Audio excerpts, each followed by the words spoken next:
No Brasil, João Cristofolini. Em Dubai, Gustavo Carriconde. Eles leem os mais importantes livros e debatem suas principais ideias. Fique ligado nas dicas dos maiores nomes da literatura de negócios e como você pode aplicá-las na sua vida como empreendedor. Está começando agora mais um episódio do Resumo Cast, livros para empreendedores. Olá, seja muito bem-vindo a mais um episódio do Resumo Cast. Aqui quem fala é João Cristofolini. E estamos começando agora o episódio número 56 com mais um livro para empreendedor. No episódio de hoje vamos falar sobre mais uma biografia de empreendedor de sucesso. Estudar histórias de quem já fez acontecer. Nós já falamos sobre algumas biografias, algumas histórias de empreendedores de sucesso aqui no Resumo Cast, mas essa certamente é uma história que me marcou bastante. É um livro novo, recém-lançado no Brasil, a história de uma das maiores empresas e marcas da atualidade, contada de uma forma muito simples, muito prática, muito objetiva, e uma história recheada de superação, de desafios, de fracassos e muita inspiração e muito aprendizado para todos nós. Eu estou falando do livro A Marca da Vitória. É a autobiografia do criador da Nike, o Phil Knight. E ele aos 24 anos, depois de se formar e viajar como mochileiro pelo mundo, decidiu que não seguiria um caminho convencional. Não seguir um caminho convencional é uma coisa que nós já vimos muitas vezes e é uma das regras tradicionais do empreendedor. E em vez de trabalhar para uma grande corporação, ele iria à luta para criar algo próprio, dinâmico e diferente. Com $50 emprestados pelo pai, ele abriu em 1963 uma empresa com uma missão simples: importar do Japão tênis de alta qualidade e baixo custo. E mal acreditou quando conseguiu vender rapidamente todos os calçados de suas primeiras encomendas. Mas o caminho até tornar a Nike uma das marcas mais emblemáticas, inovadoras e rentáveis do mundo não foi nada fácil. E Knight fala em detalhes dos riscos que enfrentou, dos concorrentes implacáveis e de seus muitos triunfos e golpes de sorte. Mais uma vez vamos ver nessa história a importância também da sorte e de estar na hora, no lugar e no momento certo. Ele relembra a criação do nome da logomarca, um dos poucos ícones reconhecidos em todos os cantos do planeta, os primeiros modelos de tênis e os contratos com grandes atletas. Também destaca as relações com as pessoas que formariam a alma da Nike, o seu ex-treinador de corrida e os primeiros funcionários. Um grupo de desajustados geniais que rapidamente se tornou uma família. Meu amigo, essa é apenas uma rápida introdução da belíssima história, belíssima biografia que nós vamos debater, comentar no episódio número 56 sobre a Marca da Vitória, que começa agora.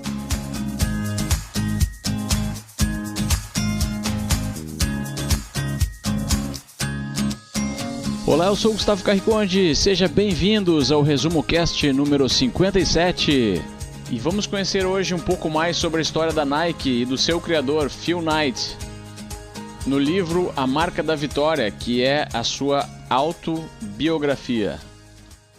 Estamos em 1962, no interior dos Estados Unidos, no estado de Oregon, onde um jovem chamado Philip Knight, mais conhecido como Phil, muito introvertido e inseguro, finalizou o seu curso universitário e teve uma ideia: vender tênis japoneses para o mercado dos Estados Unidos.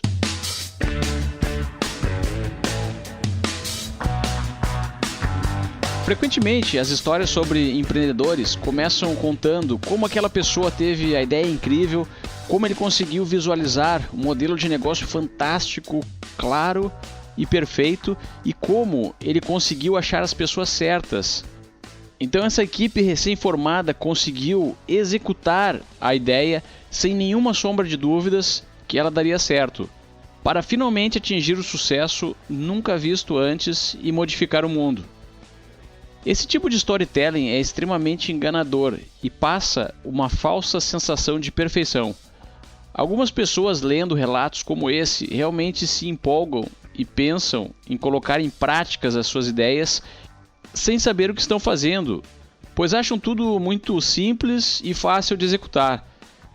Aí surge a decepção e os primeiros sinais de fracasso começam a colocar as pessoas em uma incessante busca por culpados de decisões equivocadas que elas mesmas tomaram.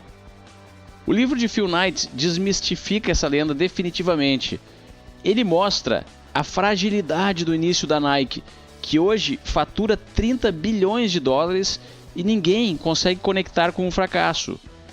Na verdade, a Nike fracassou diversas vezes, mudou de direção, pivotou, passou por momentos difíceis, mas o seu grupo criador, principalmente Phil, mantiveram-se focados e determinados sob uma clara visão de propósito e uma consistência em suas ações para aproximar-se cada vez mais dele. A Nike começou simplesmente com uma ideia de Phil, de trazer para o mercado americano os tênis japoneses, já que as câmeras digitais japonesas estavam fazendo um grande sucesso na época. Então ele fez uma viagem para o Japão, maluca também, sem saber com precisão o que iria acontecer. Lá ele teve a oportunidade de realizar uma apresentação da sua ideia, um pitching, para uma grande fabricante de calçados. Eles fecharam um acordo e 300 pares foram enviados do Japão para os Estados Unidos para que a ideia fosse validada. Quando os calçados chegaram nos Estados Unidos, o autor do livro colocou eles em seu automóvel e saiu para vendê-los de porta em porta e também em eventos esportivos. Mais adiante vamos conhecer um pouco mais da história. Vamos falar sobre diversos pontos e lições importantes do livro e vamos tentar desvendar qual era o propósito do criador da Nike.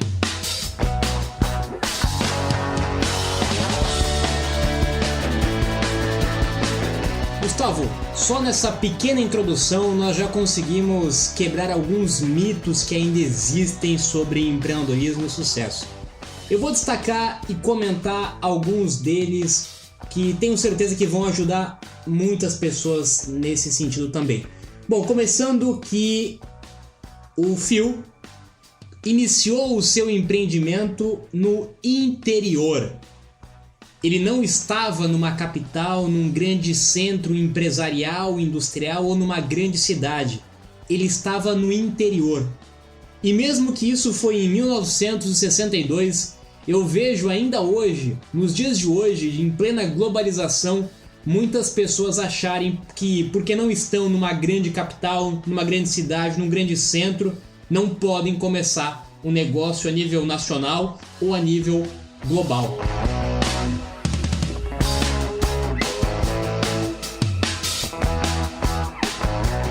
O Phil era uma pessoa bastante introvertida e insegura.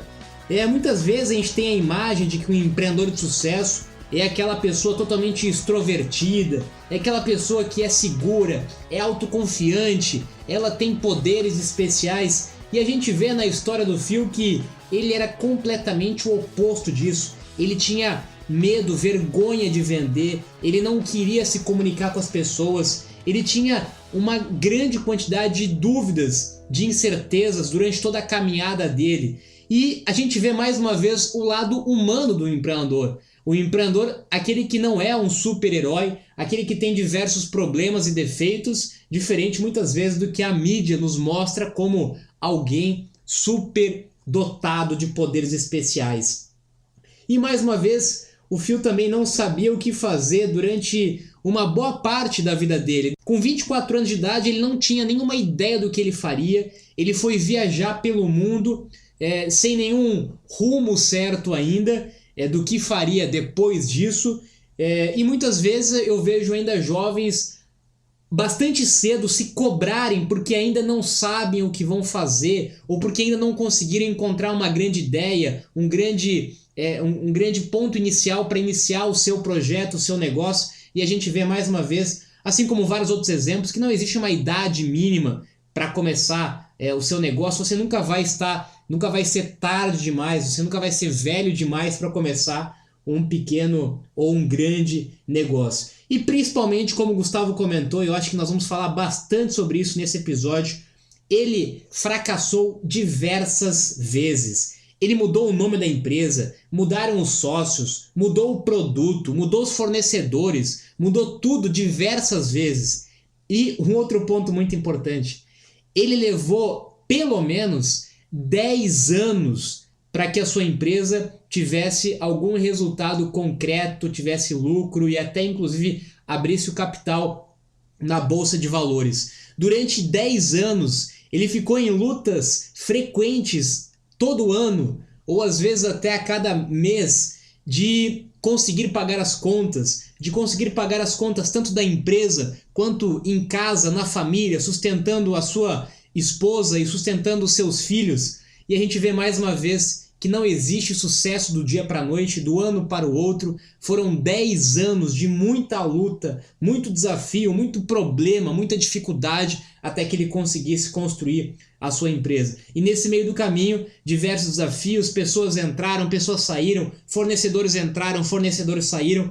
E, de novo, como o Gustavo comentou, muitas vezes a mídia mostra somente o resultado final e a gente esquece de ver todo esse percurso, todo esse caminho que o empreendedor trilha na solidão, nas dificuldades, na escuridão, na incerteza, até chegar nesse ponto. E, logicamente, ele não teve nenhum planejamento detalhado, nenhum plano de negócios detalhado para começar o seu negócio. Ele simplesmente foi lá e fez. O negócio de calçados esportivos de Phil Knight foi criado em uma época em que fazer esportes não era tão popular quanto hoje. Correr na rua e ir para a academia eram práticas comuns somente entre os atletas profissionais. Mas Phil pensava diferente. Ele achava que qualquer pessoa comum tinha o direito de se sentir um atleta. Ele era quase um atleta e sempre foi aficionado por corridas. Ele achava que o segredo para a felicidade está naquele momento mágico em que a bola está no ar ou quando o corredor cruza a linha de chegada. Aquela ideia não era somente sobre vender tênis, e sim sobre criar uma cultura esportiva e dar às pessoas a sensação que somente um atleta profissional poderia ter. E foi isso que fez com que as pessoas comuns mudassem o seu comportamento e passassem a procurar prazer em atividades esportivas. Phil ajudou a criar uma proposta, um estilo de vida, uma sensação de bem-estar que solucionava o problema de muitas pessoas. E era exatamente aquilo que elas estavam buscando, mas não sabiam. E tudo isso aconteceu em uma época em que não havia nenhum indicativo de que aquilo seria um comportamento comum no futuro. Você consegue enxergar hoje alguma atividade que as pessoas possam estar interessadas em praticar no futuro? Você teria coragem de sustentar a sua ideia diante daqueles que não acreditam em mudanças? Que acham que daqui a 10 anos estaremos fazendo exatamente as mesmas coisas de hoje? Assim como a Nike surgiu, muitas outras empresas surgem de uma ideia maluca, que um dia deixa de ser maluca, passa a impactar bilhões de pessoas no mundo e cria novas indústrias e novos comportamentos. Todo negócio que surge de uma grande inovação e precisa criar um mercado consumidor novo, logicamente que ele tem muito mais trabalho de criar uma cultura dentro daquele mercado. E proporcionalmente ele tem um potencial de retorno muito maior. E nós já vimos aqui em outros episódios também, sobre o episódio de organizações exponenciais principalmente, onde nós vimos que inovações exponenciais, culturas novas, elas surgem de um ciclo. Nós temos um ciclo que demora uma certa faixa de tempo para que isso se torne popular de fato, para que isso de fato se viralize. E não foi diferente com o Phil também. Ele começou muito focado em um único nicho. A Nike não começou atendendo a diversos públicos não começou atendendo diversos esportes, diversos produtos. Ele tinha um único produto inicialmente que era focado em atletas de corrida. Ele queria melhorar a performance de quem era atleta de corrida, ou seja, o público dele era muito bem definido e selecionado, as ações de vendas dele e de marketing eram muito bem definidas e selecionadas. Só depois de muito tempo, muitos anos, que ele entendeu esse mercado, que ele enxergou um problema baseado numa paixão dele. Ele era apaixonado por esporte, por corrida, ele conhecia pessoas dentro desse mercado, conhecia treinadores, conhecia outros atletas, foi conversar com essas pessoas, buscou essas pessoas para perto dele, uma se tornou seu sócio, outra se tornou seu funcionário. Ou seja, ele entendia, ele conhecia aquele mercado, ele tinha uma paixão muito grande por aquele mercado, via um problema, começou em um nicho específico do mercado e só depois ele foi abrindo para outros produtos, para outros mercados, até que numa curva de inovação de mais ou menos ou mais do que 10 anos, ele conseguiu criar uma nova categoria de produto, uma nova cultura dentro do seu consumidor. E logicamente que no começo de tudo isso, durante tudo isso, ele foi desacreditado durante muito tempo, ele foi desacreditado pelo seu pai, ele foi desacreditado pelas pessoas próximas a ele, ele foi chamado de louco muitas vezes. E a gente já viu outras histórias de empreendedores de sucesso, e eu sempre digo que se você não for chamado de louco sobre a sua ideia por muito tempo, alguma coisa de errado tem, né? É comum uma inovação nova ser desacreditada por muitas outras pessoas, porque a inovação nova ela não vem baseada numa pesquisa de mercado. Ele não fez uma pesquisa de mercado para identificar que ele tinha uma tendência. Ele tinha uma visão que estava dentro da mente dele, baseada naquilo que ele acreditava, naquilo que ele via, naquilo que ele conhecia, e essa visão ela tem um tempo para conseguir ser implantada no mercado, para que ela se torne visível, e aí sim, naturalmente, as pessoas ao redor conseguem enxergar e a gente tem resultados concretos do negócio como um todo. Mas tudo começa da visão, do sonho, da paixão do empreendedor e que logicamente tem que remar contra tudo e contra todos até provar com resultados concretos. Aí sim ele consegue mudar a opinião das pessoas próximas a ele, as pessoas ao seu redor. Eu ouço muito de pessoas sobre como lidar com isso. A pessoa próxima a mim não acredita na minha ideia, o meu parente, meu pai, meu familiar não acredita na minha ideia. Isso é totalmente normal e comum e compreensível para quem está de fora do seu sonho, da sua visão, do seu negócio. E naturalmente só tem uma forma de mostrar e mudar essa visão, que é com resultado. A partir do momento que você tem resultado, que você tem história, que você tem case, você tem números, naturalmente o mercado vai entendendo, vai aceitando e vai compreendendo a sua inovação.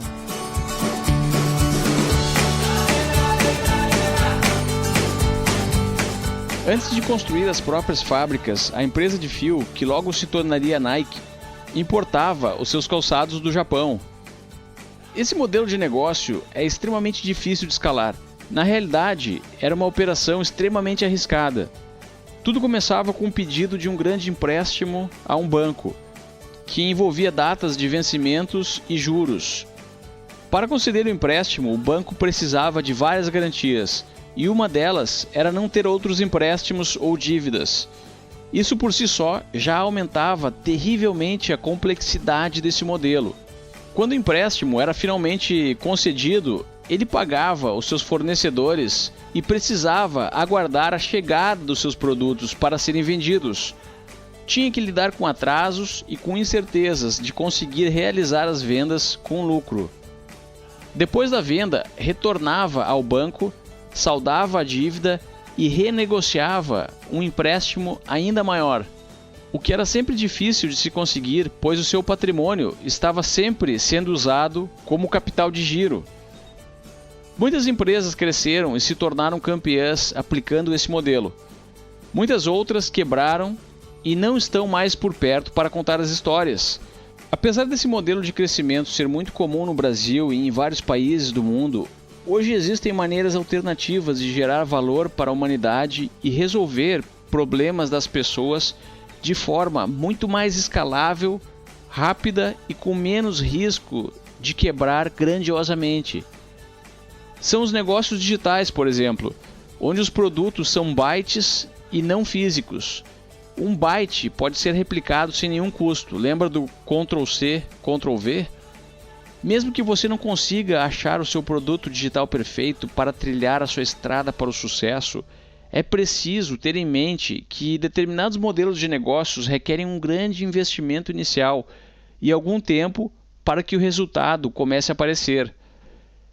Isso é um indicativo de que esse negócio não é tão escalável assim e que, se vier a quebrar, vai provocar danos irreparáveis e talvez irá lhe tirar do mercado mais cedo do que esperado.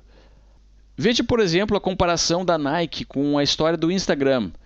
O Instagram foi construído por duas pessoas que estavam no time correto, tiveram algumas ideias iniciais sobre o modelo de negócio e finalmente chegaram em algo que os seus clientes realmente queriam, que era compartilhar as suas fotos de maneira rápida e elegante diretamente do seu celular. O crescimento do Instagram, por causa do seu modelo de negócio, aconteceu muito rápido e o investimento em capital foi muito baixo, pois não era preciso comprar estoque, construir fábricas, contratar inúmeros funcionários ou coisas do gênero. O resultado foi a venda desse negócio para o Facebook por nada mais nada menos do que $1 bilhão.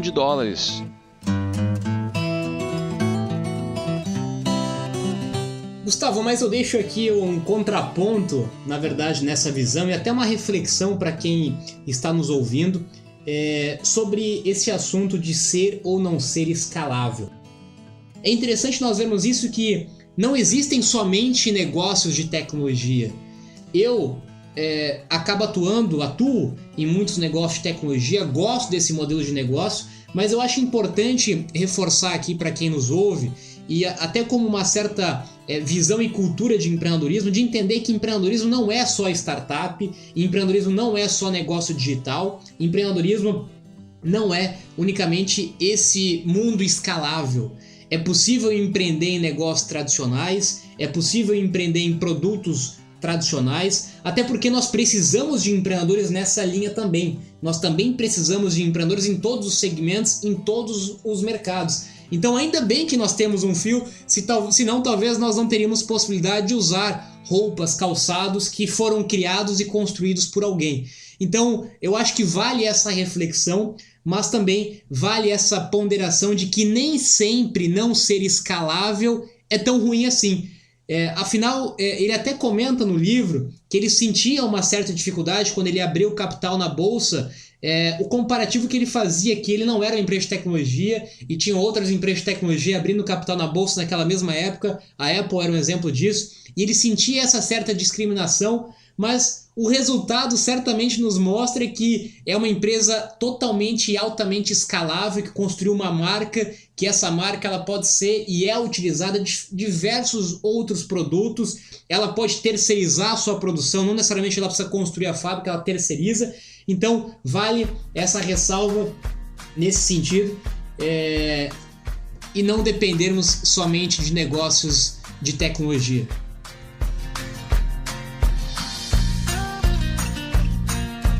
Um dos momentos mais tensos da história da Nike foi quando ela foi contestada sobre as condições das suas fábricas ao redor do mundo.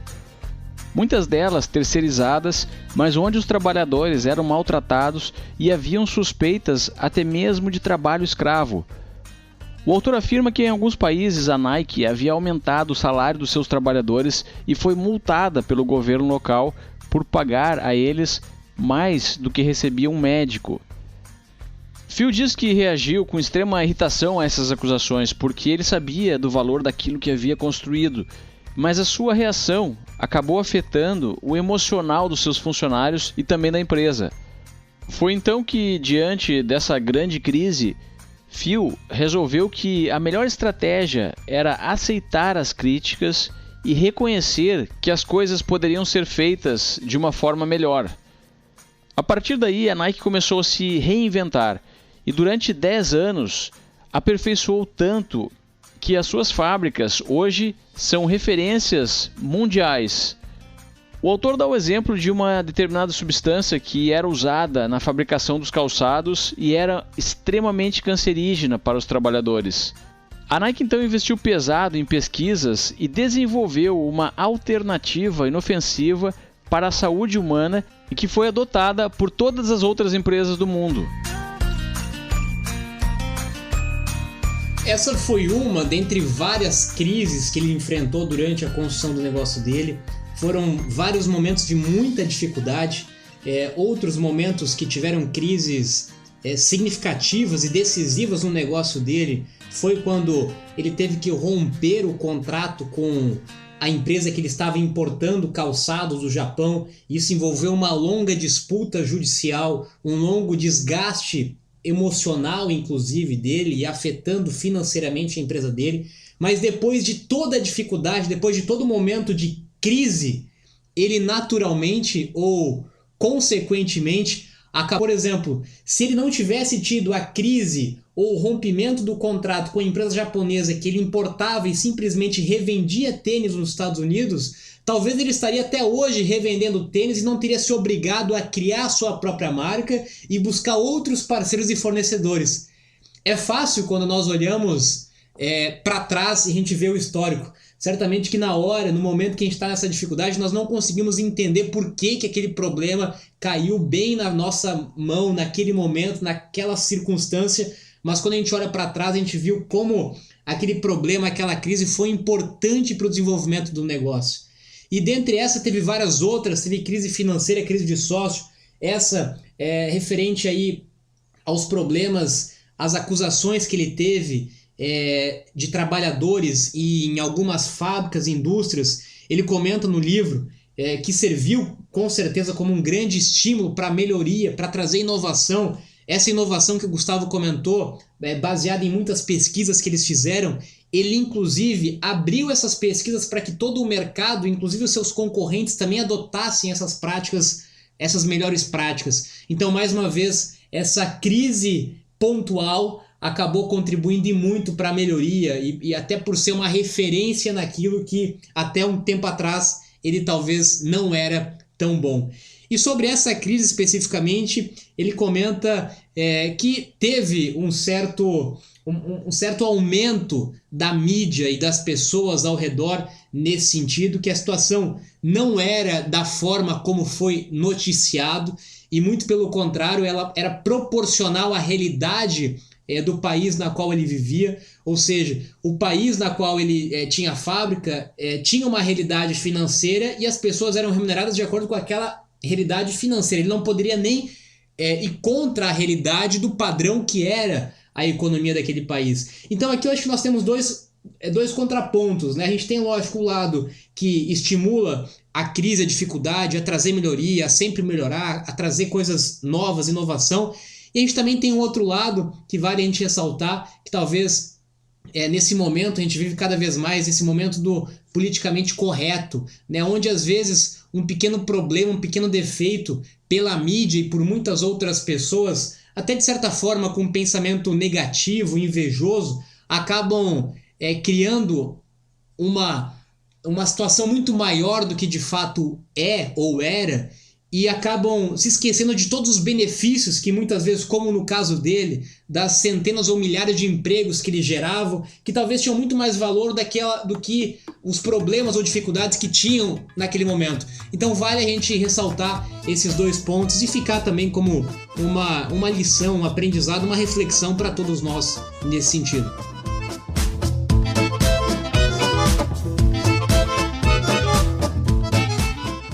Assim como aconteceu com diversos outros empreendedores e pessoas de sucesso que estudamos aqui no Resumo Cast, Phil Knight tinha uma inquietude que o fazia perseguir algo maior.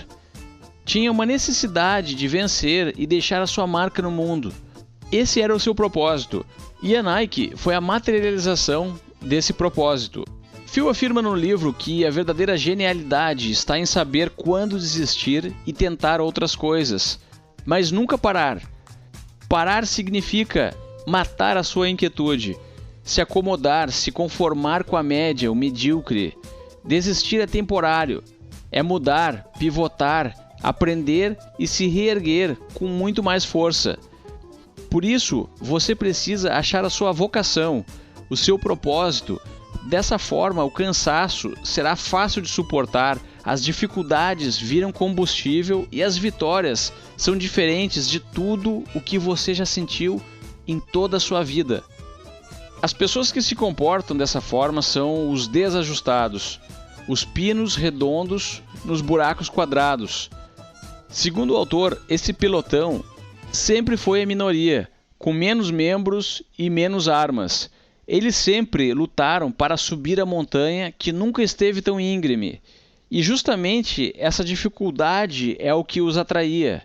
Eles estão sempre contestando e batendo de frente contra seres malignos que vivem para bloquear, para dizer não, para impedir e para criar regras e fechar portas. Lembre-se, você como um empreendedor sempre estará correndo com um alvo pintado nas costas. E quanto mais conseguir conquistar, maior será esse alvo. Isso, segundo o criador da Nike, não é a opinião dele, mas sim uma lei da natureza.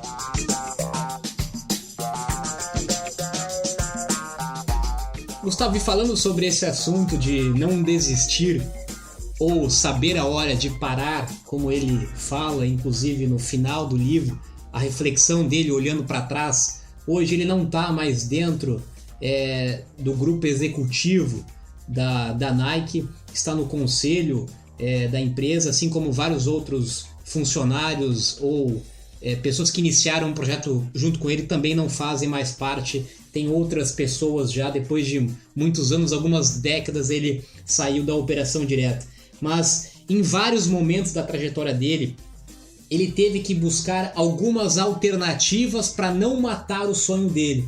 Por exemplo, em alguns momentos ele teve que buscar um emprego em tempo paralelo, onde ele tinha um emprego no horário comercial e trabalhava depois desse horário no seu projeto. Algumas vezes isso aconteceu porque ele não queria matar o sonho e o projeto dele, mas ele também estava disposto a pagar o preço. E muitas vezes a gente vê pessoas que não estão dispostas a pagar o preço. O preço para empreender é muito caro, é muito difícil. Não existe caminho fácil, não existe fórmula fácil, não existe nenhum atalho para empreender. Isso a gente vê em qualquer história. Essa aqui foi mais uma história que a gente viu e eu já comentei e reforço. Foram 10 anos de muita luta, de muito prejuízo, de muito capital de giro, de processos, de conversas com o banco, de problemas na família. Vários desafios que nem sempre todos estão dispostos a pagar. O preço que nós pagamos para conseguir construir um grande projeto, um grande negócio, uma grande ideia é realmente bastante alto. As dificuldades são muito grandes e realmente você tem que se questionar se realmente é isso que você quer. Muitas vezes não tem nada de errado em você não ser empreendedor. A gente vive hoje num momento onde o empreendedorismo está em grande euforia, está em todos os lugares. Ser empreendedor é cool, é bonito, é moderno.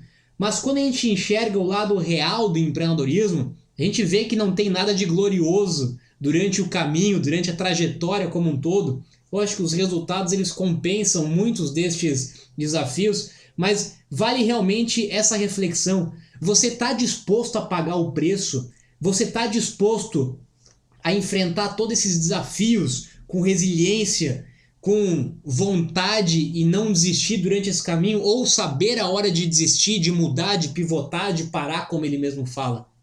É essa reflexão que eu deixo para você em mais uma história que nós acabamos de conhecer aqui no ResumoCast sobre o criador, o fundador da Nike, que começou com apenas $50 no interior dos Estados Unidos, revendendo calçados, desacreditado, e depois de mais de 10 anos conseguiu construir uma das maiores empresas e marcas da atualidade. E se você tem um amigo, um conhecido que também está iniciando a sua empresa, está numa fase inicial e talvez precisa de um estímulo, de uma motivação, ou precisa de uma referência como essa que nós vimos nesse episódio, compartilhe este episódio com as pessoas que você conhece, com as pessoas que você sabe que estão também trilhando essa caminhada tão difícil e tão dolorosa, e que muitas vezes uma referência, uma inspiração pode ser aquele combustível que faltava para que ela não desistisse em algum momento, para que ela encarasse uma dificuldade, um problema como uma forma de crescimento. Então, se você gostou desse episódio, se você conhece alguém que pode se beneficiar com esse episódio, com essa história incrível de superação, compartilhe com essa pessoa que certamente você pode estar influenciando e sendo um dos responsáveis da construção no longo prazo de mais um grande negócio de sucesso que possa beneficiar muitas pessoas. E com isso, nós finalizamos mais um episódio do Resumo Cast e nos vemos na próxima semana com mais um livro para empreendedor. Até lá, um grande abraço.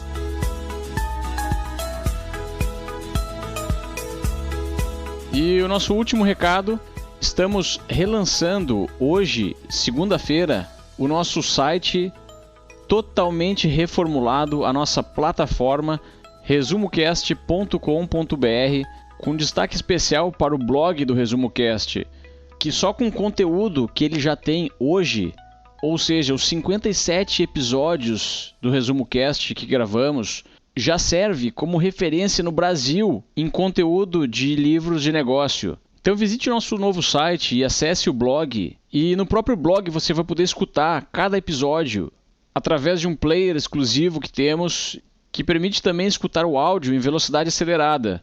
Lá teremos também as transcrições em texto dos episódios e em breve mapas mentais de cada episódio e também os insights de cada episódio, onde você vai poder avançar o áudio para aquele insight que quer aprender mais. E além da parceria que já temos com a Allbook, estamos constantemente procurando novos parceiros que possam agregar, trazendo alguma ferramenta para os empreendedores e as pessoas que nos escutam.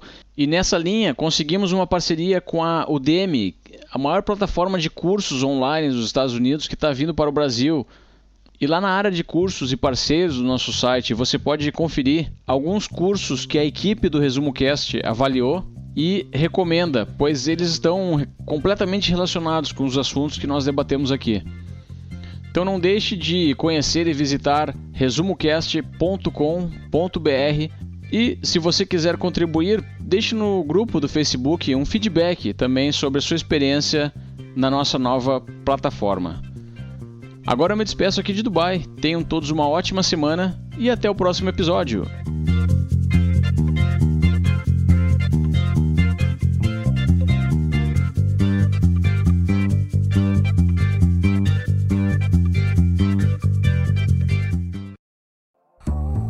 Se você gosta de assistir vídeos gratuitos sobre livros para empreendedores, sabia que já estão disponíveis no canal do YouTube do ResumoCast os resumos dos livros em vídeo dos últimos episódios da temporada 3? Basta abrir o seu aplicativo do YouTube ou o site do YouTube no seu computador e procurar pelo nosso canal digitando ResumoCast. Te vejo por lá.